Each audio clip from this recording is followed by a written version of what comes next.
Welcome to Only Trying to Help, the podcast where we try to help you be helpful to other people. My name is Dr. Kate Watson, and we are today going to talk about the importance of having a good relationship with someone who you're trying to help. It's tough to really be helpful to people when there's no trust between you, no history between you. It's a tough thing to navigate. I brought on a great guest for this, someone who our audience knows well because Ravi's been on the show many times before. Although I think this is the first time you get to see Ravi's face. Ravi is here as a marriage and family therapist, a trainer, a good friend of mine. Ravi is a father, a frequent guest on our show. So thanks for being here. Ravi, how you doing? I'm doing well, as always. Thank you for having me. I love the space that you create and being able to just kind of talk and chat. Well, you're a good sport for always making time for it. So thank you. Um, I ran this idea by you already, but I'll just kind of introduce our listeners to what we're here to talk about.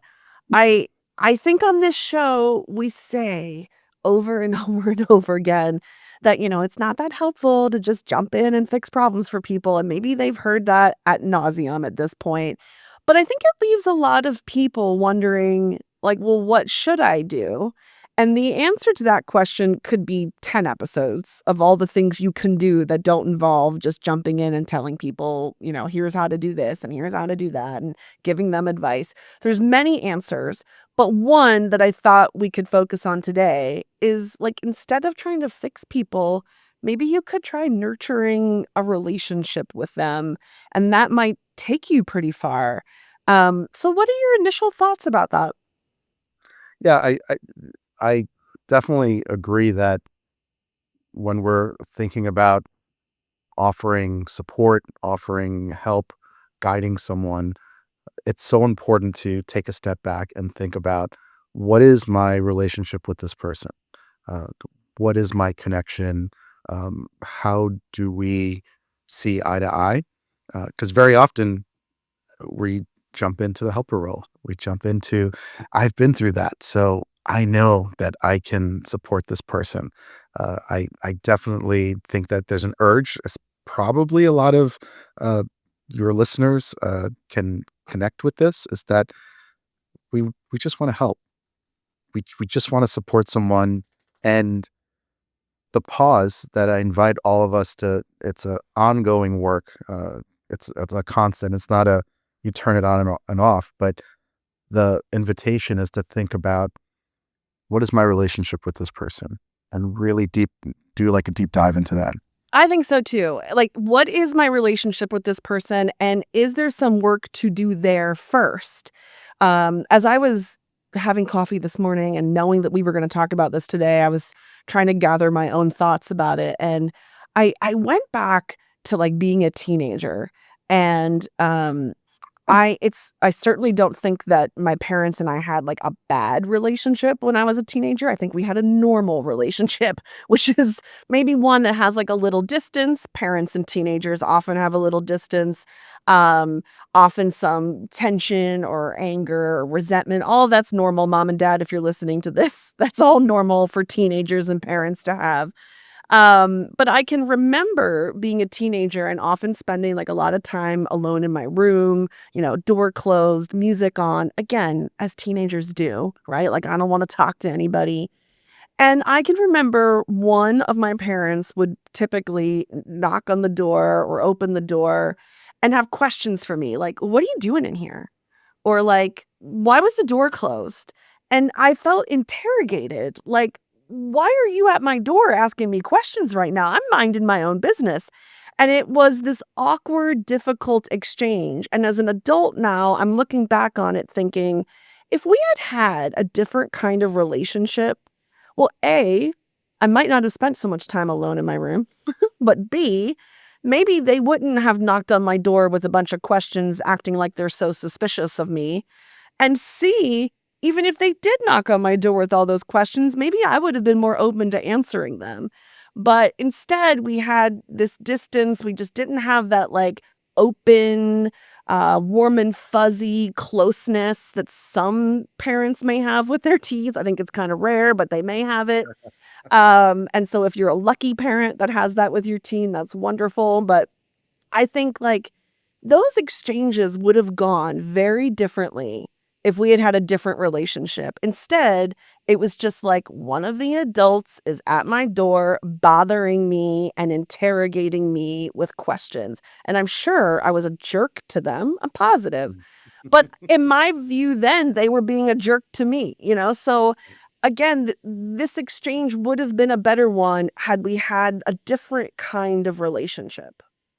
Yeah, and as you were talking about that, in my head, I thought, uh, and the question is for you and for me, is if I was in that room and instead of one of our parents knocking on the door, what if it was our best friend, right? And they asked the exact same question, "What are you doing?" It would be received so differently, right? Totally. I would have been like, So "Come on in, do it with me. I'm listening to music. I'm flipping through magazines. mm, Come hang out." Yeah. yeah, and I think, it doesn't mean that we can't have the same, it actually means that we have different parts of relationship with different people, right? So, there's some predictability in a relationship with your parents because their role is to guide, their role is to, I could find a whole list of things to enforce the rules, teach, educate, mentor, all the things. And, friends are they have different roles, right? There's a different level of trust, there's a different level of wanting to be accepted and discovering and being, on the same space as far as, like, aging and, discovering things. So, I just find it interesting, it kinda comes back to what is our relationship with the person when they are trying to check in, when they're trying to offer support. Yeah, and as you said right when we began, like, before you even go to check in and offer support, maybe check in with yourself and think, "So what's my relationship like with this person, and how is that likely to play a factor?" I can give another quick example. I have, like, a distant relative or an extended family member who I happen to know is, like, just not doing so well in life and just going through some really big challenges, and of course I want to be helpful. I wanna pick up the phone and say, "Hey, let me do something for you. Let me support you in some way." But I keep thinking to myself, "I have, like, no relationship with this person." So, it will be weird. Now, that doesn't mean I don't help them. That doesn't mean it should stop me.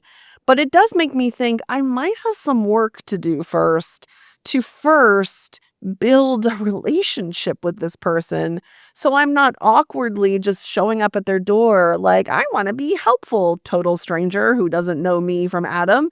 And so I commonly think in my life, there's a person I'd like to help, and I know I have some pre-work to do. The pre-work is I should really build something with this person authentically. I don't mean like I should pretend like we're friends so that they'll let me help them. I don't mean fake it.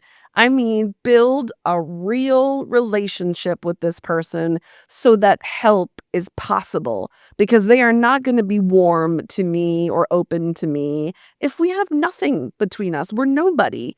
And so I appreciate your question of like asking myself, what's this relationship like? And do I have some work to do? Yeah, and when we're thinking about building relationships, um, of course, it takes time, right?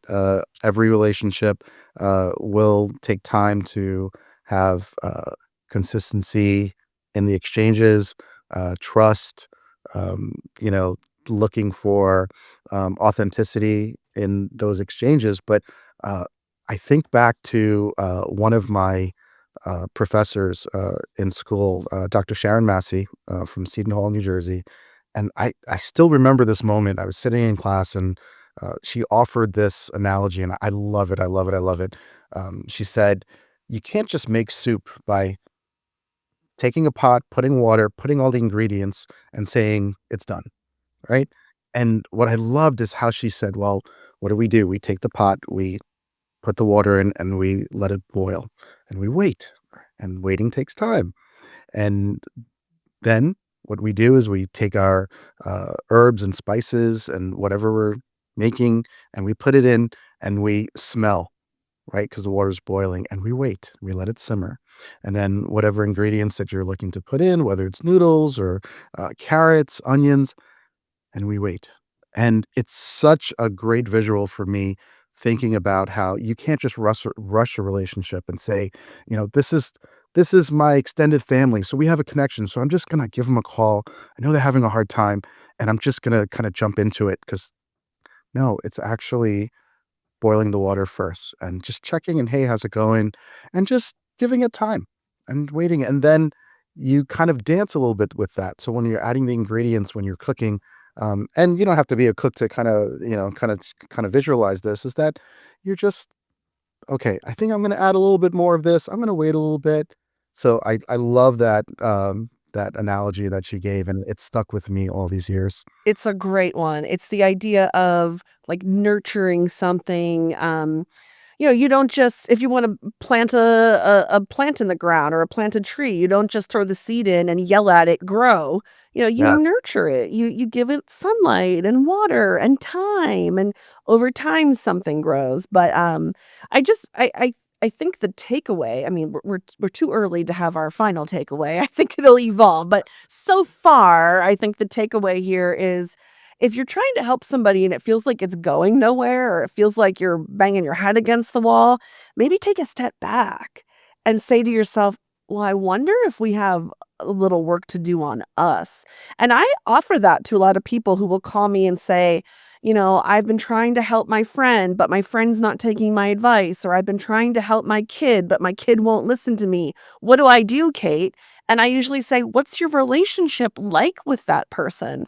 Is there some work to be done there before the other stuff could be useful? Because you might be jumping ahead in the relationship. I think the ability to really connect with people in a way where we can, like, challenge them and hold them accountable and offer them ideas, that's something you earn. And to your soup analogy, like, you earn it by letting the water boil and letting the aromas fill the air. Like, you earn that, but you don't get to just skip over all of that relationship building stuff and be like, "Well, I told you what you're supposed to do, and if you're not gonna do it, that's on you." Well, you skipped over all the relationship stuff. Yeah, and I was just thinking, so do we just give up, right? Do we just say, well, and I think it's very common for us. I've heard this a lot. Well, the person just isn't ready, and they're putting it on the person that you want to help and support, right? You want to, and rather than going in that direction, as you said, um, we just need our relationship to kind of to grow a little stronger. And to be honest, there could be a space where just that journey of that relationship and that building of that relationship, that's the help, right? Versus trying to get to the space of, well, the message is being lost. They're not responding to my text. They're not, they don't really want to talk because our connection is weak. Yeah, the connection's weak, so build on that and just right work on that. Yeah, it's such a good point. It's not like you and I are suggesting, well, if you don't have that relationship, throw your hands up in the air and give up. No, we're saying do that work, like build on that. To my example of my extended family member, it's not like I'm saying, look, I just don't have a relationship with that person, so there's nothing I can do. That is not what I'm saying. I'm saying I know what the work is to be done, and the work is this relative and I need to rekindle something first. And then once we have a good connection down the road, I might be able to really be a strong support for this person, but I'm going to have to earn that. I don't get to just show up one day out of nowhere and be like, haven't seen you since the family reunion 10 years ago, but I got your back. I think that's something that you work on and you earn. Yeah, yeah, and, I was thinking of, the not giving up part, and I'd love to invite, the listeners, and those that are watching, uh, to think about the movie The Karate Kid. So and I'm talking about the original Karate Kid from 1984, and if you haven't seen it, it's totally okay. It's one of my favorite movies of all time, and it just so happens to connect to what you were saying, so, I'm just gonna kind of explain a little bit is, the concept of the movie is that there's a teenager, his name is Daniel, and he is getting bullied, he's getting beat up, and doesn't know what to do, and he sees, Mr. Miyagi, who is a karate instructor. He also works in his apartment complex as the, super. So he sees him, and they kind of make an agreement that Mr. Miyagi is going to teach him how to defend himself. And throughout the movie, in the beginning, Mr. Miyagi invites Daniel. He doesn't invite, he says, "I want you to wax my car." And he shows him how to do it, and he does it the whole day. And then the next day, he gives him something else to do. "I want you to paint my fence." And then the next day, he says, "I want you to sand the floor." So there comes a point in the movie where, at first, Daniel was, feeling kind of like, "I need help. I need to learn karate." And then he was like, "Wait a minute. What am I doing here? I'm not learning karate." And what I was activated with was that Mr. Miyagi didn't give up. He didn't just say, "Okay, you're not ready to get help," and he didn't walk away from the situation. He just continued to just partner with him and be there with him. And he waited and he waited and he waited. And then there was a moment in the movie, and I'm not giving it away, but it's a beautiful, beautiful moment where Daniel LaRusso just kind of breaks down, and he's like, "I've been doing this. I feel like I'm just cleaning your cars and painting your fence." And then Mr. Miyagi just very calmly says, "Show me wax on, wax off." And he's kind of like, "What?" And then he physically shows him, and all this time, the things he was doing were the moves. So, the wax on, wax off was blocking a punch. The sand the floor was, blocking a kick. The paint the fence was blocking a strike coming from over the top of the head, and it was a moment. And it was a moment where I just so appreciate, back in 1984, that the relationship, it took time. It took time. And if Mr. Miyagi went straight into it on day one and said, "Hey, I'm going to ask you to wax my car. And then by waxing my car, you're going to learn how to do this," it wouldn't have worked. So it was that relationship building and the patience that Mr. Miyagi had. So, um, not sure if you've seen The Karate Kid, but, for the listeners out there, it's a great, great, uh, parallel to what we're talking about here. Ravi, you just brought me back to, like, so many '80s and '90s movies that I think also, could be that same description. You were talking and I was like, "Isn't this what happened in The Mighty Ducks?" Like like those kids hated Emilio Yes, Estevez, Gordon, whatever his last name was. They yes. hated him and they played terribly, hockey, but then once they trusted him, suddenly they were, like, good hockey players. Okay, Yes. Cool Runnings. They Yes, they I love that. hated John Candy, the Mhm. coach, but once they trusted him, they were killing it at the Olympics. So, I don't know, this is like a theme, I just realized. It's true, and, it kinda comes down to, like, uh, people aren't really resisting change. Uh, they're resisting the feeling of being told what to do and not having that connection with people and not having trust, right? I'm gonna say it similarly, I'm gonna add a little adjustment. People aren't resisting change, they are resisting feeling low or bad or uncomfortable. But if they have a good relationship with you, it doesn't have to feel low or bad or uncomfortable. Go back to my example of my parents at my door when I was a teenager. Really, there was nothing wrong with parents saying, "You okay in here?" There's nothing wrong with that. But it felt like I was being checked on, and it felt like I was being interrogated, and so I felt like crap when they did that, and so they Yeah. got a nasty response from me, but if we had a different kind of relationship, I wouldn't have felt low, I wouldn't have felt like crap, I wouldn't have felt mistrusted, I wouldn't have felt interrogated, and so Yeah. people don't resist change, you're right. They resist feeling gross and awful, and if we can help people feel safe and cared for, then they become open to all kinds of change. I love that you just said safe, right?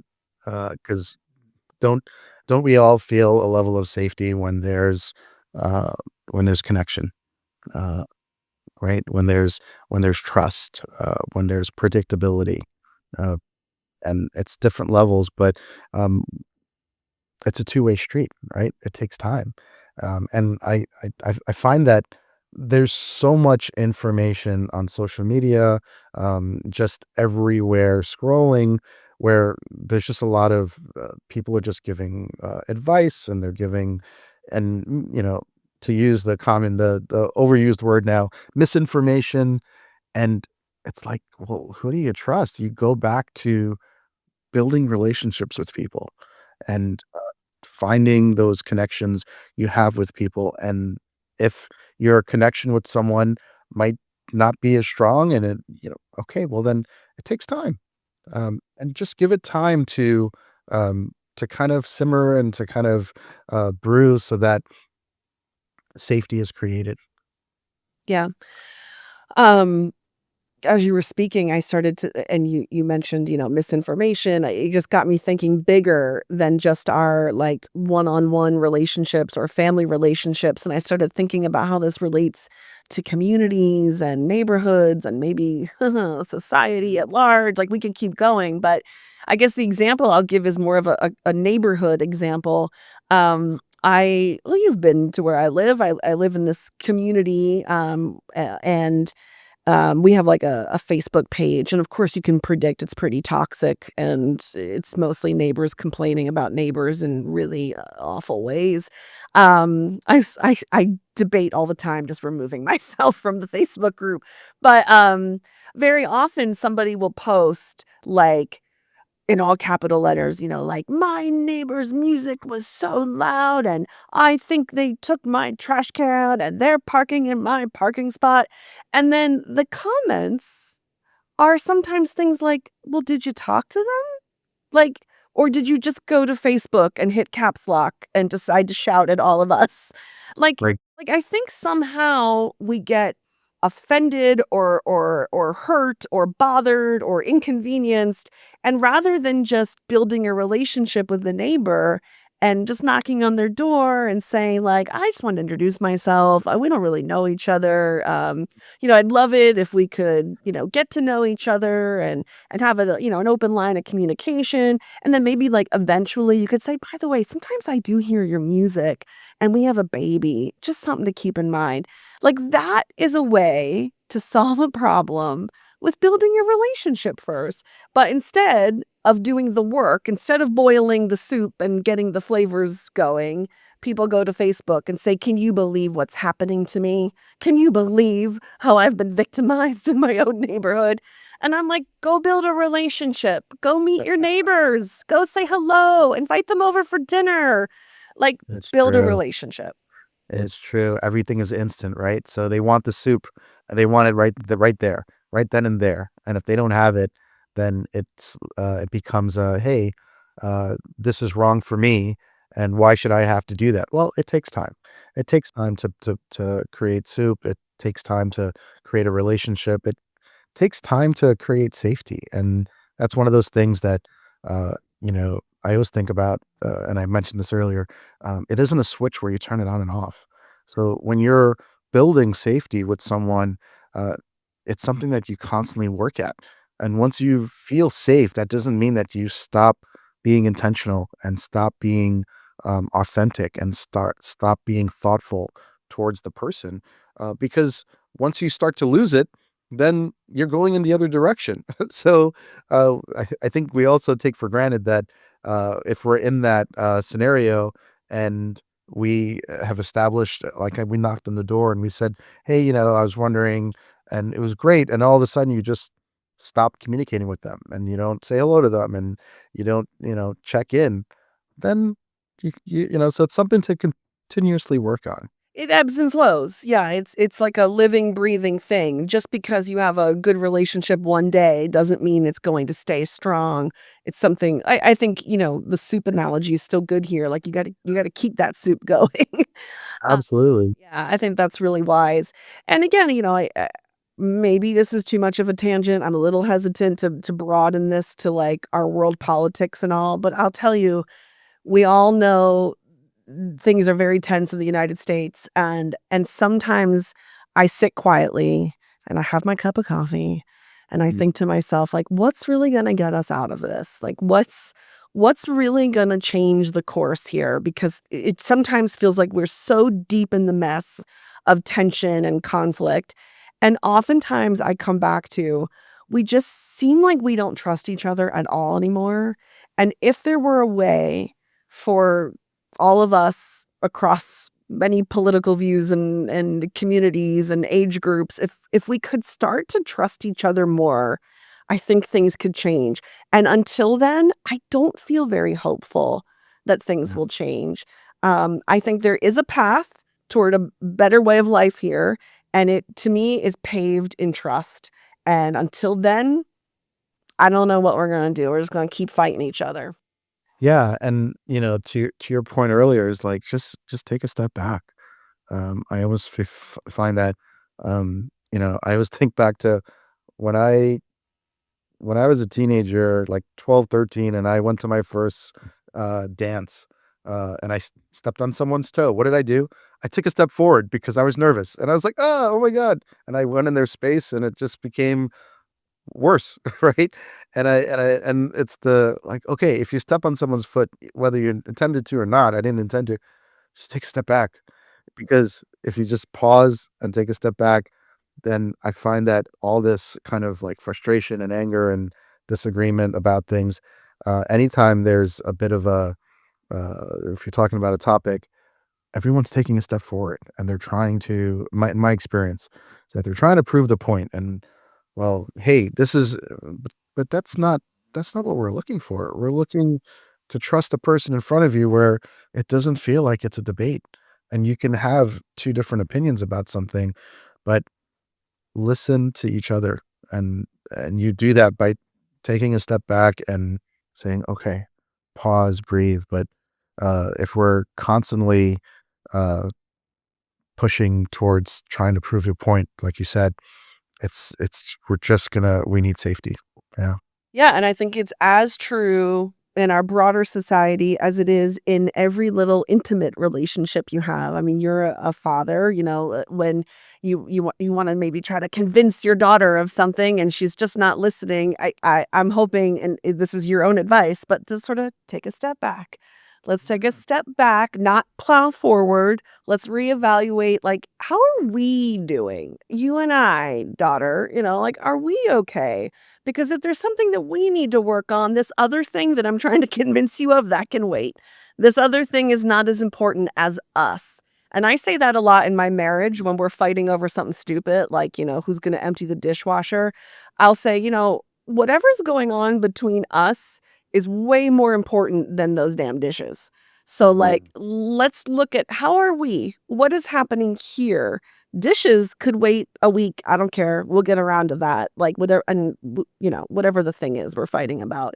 But, like, our relationship is, and always will be, far more important to me than whatever dumb thing we are talking about right now. So let's keep connecting us and rebuilding us, and then we'll circle back to the other thing that got in the way for a moment. Yeah, absolutely. And I want to kind of like say it out loud to everyone that's listening is that at first it's not easy. It's not easy to take a step back, right? Because we're kind of saying it like, oh, just take a step back, and um, it gets easier once we have like muscle memory and we start for ourselves to feel safer when we step back. Because when we step back, we're kind of letting go a little bit, and not wanting to control, all the things. And it's a little scary. It's scary to be like, I'm just gonna pause and I'm gonna, assess and wait. And even though we're deep into it, but once we start doing that, just like you said, it just gets easier and easier and easier. It pays off down the road. I think about that sometimes when I'm just hanging out with a friend and then we're, like, doing nothing but just being together. I often think, like, what a good investment in us, like, just spending time together, that we might bank on or count on down the road when there's some problem we're both facing, me and my friend. Like, we're both facing some major challenge. Maybe my friend is grieving the loss of a parent and I'm sitting right by her at the funeral, and we're gonna face this together. But we're gonna bank on all this time that we've spent in our history just being, like, it's something you sort of cash in on later. And I think about that a lot when I'm just being with people and I'm just enjoying them and we're laughing together and we're playing board games and having inside jokes. And I think all of this is like relationship in the bank that we're going to need one day when the shit hits the fan. We're going to need this memory of us laughing over the board game or playing charades when it's tough times. And so, like, maybe this is you and I making a call for everybody to just like invest in people because, those bonds get stronger in the times where you're just flipping through the channels laughing at commercials and stuff. Yeah, exactly. Trust in the connection, trust in the ability to continuously work on a relationship. And when I say work, like, oh no, I used the wrong word. It's not work where it's like a job. It's I'm gonna use a word that always makes me kind of smile. It's a journey, and it it's an ongoing journey, and you know, it's beautiful while you're walking next to somebody in a relationship and be able to call on them and for them to call on you. But uh, yeah, so I echo everything you just said. Mm. Well, thank you, sir. It's always lovely to chat about these things with you, and, you've always been so generous with your time for the podcast, and so, this time you've been generous with your face. You've shown us what you look like. Yeah, it's me. And, Ravi, sometimes after an episode comes out, people will write to the show with questions. If any of them feel like they're merely more for you, is it all right if I share them with you? Absolutely. Please, please. I always am welcome and am happy to hear questions. And also for anyone that hasn't seen it, go out and see The Karate Kid. That's my little plug. It's a great 80s movie. Elizabeth Shue, Ralph Macchio, Pat Morita. I can go on and on. Yeah, I mean, you've actually inspired me because we're getting snow this weekend. And well, when this comes out, it may be spring, but for when we're recording this, it's snowy here in Philadelphia. And I'm thinking I need like an 80s, 90s movie binge of all of these. So Karate Kid, Mighty Ducks is on the list, I think. I actually have seen Cool Runnings lately, so I might not need to circle back to that one, but yeah, I think I'm gonna do a deep dive. Uh, I love that. I love that. That's wonderful. Well, Kate, thank you for having me. I always love connecting with you and listening and watching now your other episodes. So I much gratitude for having me on here. All right. Thanks, Ravi. Take care, folks.